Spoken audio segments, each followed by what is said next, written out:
Hi, I'm Mike from 1A Auto. We've been selling auto parts for over 30 years.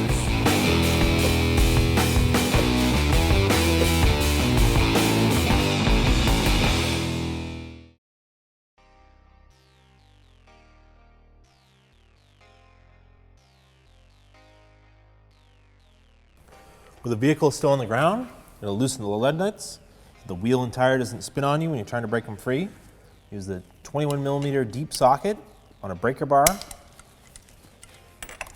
Break these all free. Give them a couple turns. Do that the same for all of them.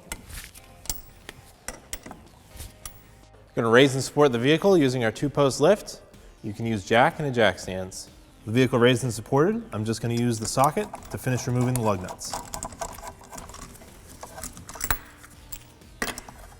Should be able to remove the wheel now, unless it is seized to the brake rotor. So this particular wheel is steel and it has rusted to the brake rotor. Can't break it free just by wiggling it.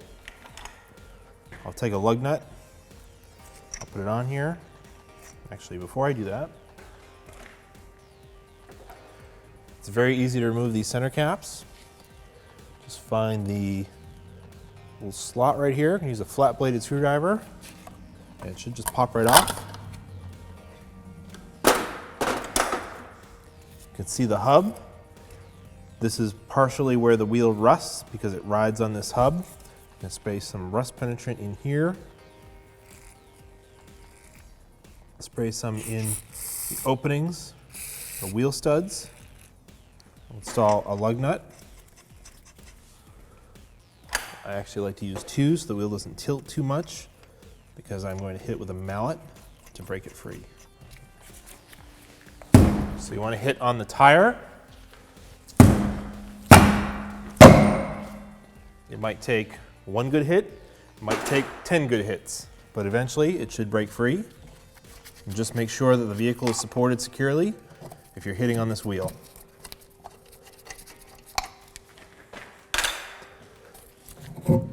Take the wheel off and put that aside. Sway bar link is attached to the strut body, then down here to the sway bar. They're attached the same way on both ends. This one's easier to see, this one's facing away, so it's harder to see. These are pretty rusty, and most likely when you go to remove these, you will destroy them. So you should have a new set on hand, especially if you're doing struts. Or if yours are already broken, you can use a reciprocating saw and just cut them right off. I'm going to try to remove these in one piece to show you how. If not, I might have to get some locking pliers and, worst case, cut them off. But to start, I'm going to put some rust penetrant on here. I'll use a wire brush to knock off as much of the rust as I can and dirt.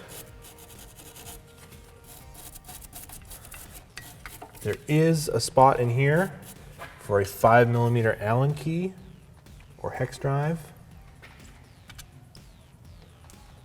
And that will help me counter hold it while I go to remove that nut. This is a 14mm nut. I'm using the 14mm box wrench. I'm going to use a breaker bar with a 5mm hex key bit, or also an Allen key, and I'll do my best to get it into here. It's pretty rusty. See if I can kind of find the original slots for it.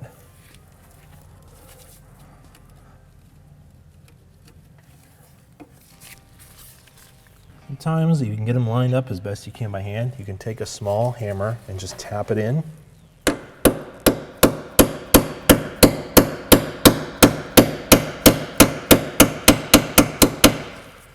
Get it jammed in there. Put a breaker bar handle on here so I can counter hold it. And then I'll push up on this to remove it.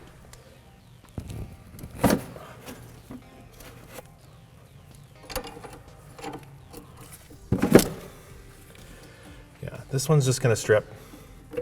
So that happens. It's very, very common. It started to move, then it stripped. You can see all the rusty bits coming loose. Get the locking pliers back here. You're probably going to rip the dust boot. And just repeat this until you get it loose. Go. Starting to come loose.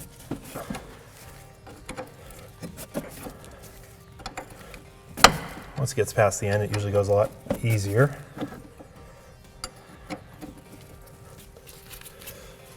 If you've gotten to this point, I've probably destroyed that rubber boot with the locking pliers. The sway bar link should be replaced. The other end of the sway bar link can be accessed from underneath, or you can do it from out here from the wheel well. It's just easier for us to show you what we're doing. So it is going to want to move on the sway bar.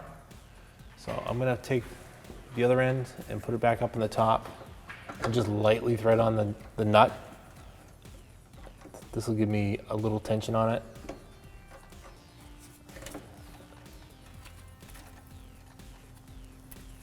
That's why it's not totally moving around. You can replace just a single sway bar link, but if one's bad, the other one's probably not far behind, so we really recommend that you should do them in pairs. This procedure is the same for both sides. Start with a rust penetrant.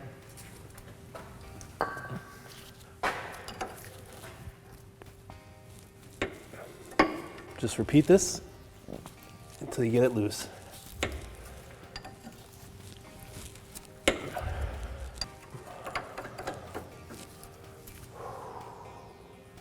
Let's pop it out, and then it's still hanging by the top one, which was just hand tight. I'll take it out and pull the whole sway bar link out. Oops, no big deal. Here's our original sway bar link from our vehicle.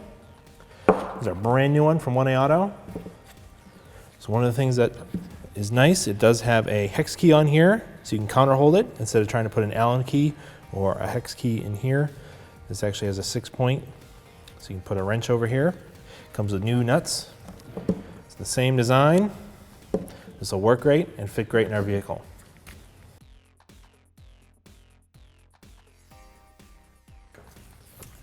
Get the top one in place, and then these nuts are oblong, so they lock once they get to the end. So I'll thread this one on, and it will get to a point where it wants to stop. And that's good enough for now. I'm gonna work on the bottom one. And there is flex to these. They do have a ball joint on them. You might have to push it up to adjust it, and then get it into the sway bar opening. I'll put this nut on here. To counter hold them, that inside, that 6-point is 14 millimeter. I have to find it here. And then this nut is 15 millimeter. So I'll snug these up and then come back and torque them. Just bring this down snug and then come back and torque it. Counter hold this one and then tighten it up. Torque for these nuts is 29 foot-pounds. I'm going to counter hold them with a 14 millimeter wrench.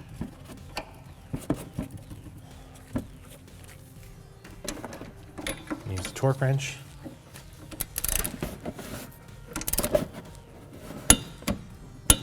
So it clicks, you're all set. Do the same for both of them. You can see inside this steel wheel where it was rusty and touching the rotor. Cleaned it up as best I could. It's really just going to rust again, but take some copper, anti-seize, put it on here. It's easier to put it on the wheel than on the rotor because you don't know where the rotor is going to land, but the wheel will land exactly where it needs to. Reinstall the wheel.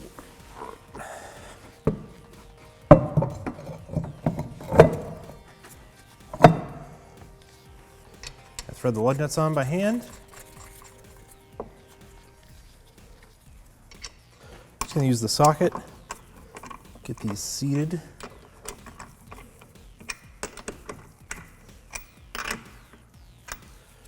Lug nuts have a cone seat that matches with the wheel.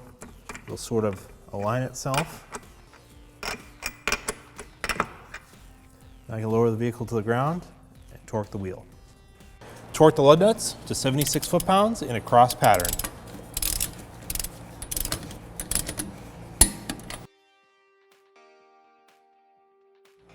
Reinstall the center cap, it just pushes in place. Thanks for watching. Visit us at 1AAuto.com for quality auto parts, fast and free shipping, and the best customer service in the industry.